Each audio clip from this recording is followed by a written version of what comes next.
علیکم، آپ دیکھ رہے ہیں کے نیوز ایچ ڈی۔ میں ہوں حارث علی شاہ گیلانی۔ چلتے ہیں آج کی اہم خبروں کی طرف۔ رخ کریں گے دادو کا، جہاں سے رپورٹ کر رہے ہیں ہمارے نمائندے سید سفیر حسین نقوی۔ ضلع دادو کے چاروں تحصیلوں دادو، جوہی، خیرپور ناتھن شاہ، میہڑ میں تیز ہواؤں کے ساتھ جاری بارش نے جل تھل کر دیا۔ دادو کے چاروں تحصیلوں کی سڑکوں اور گلیوں پر بارش کا پانی جمع ہو گیا۔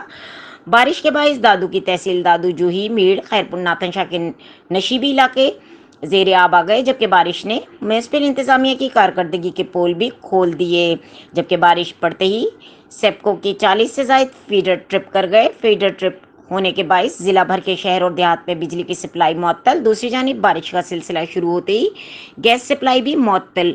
بجلی اور گیس کی سپلائی معطل ہونے سے دادو کی چاروں تحصیلوں میں عوام کو شدید مشکلات کا سامنا کرنا پڑ رہا ہے۔ مزید خبروں اور اپڈیٹس کے لیے ہمارے ساتھ رہیے گا، تب تک کے لیے اپنا خیال رکھیے گا۔ اللہ حافظ۔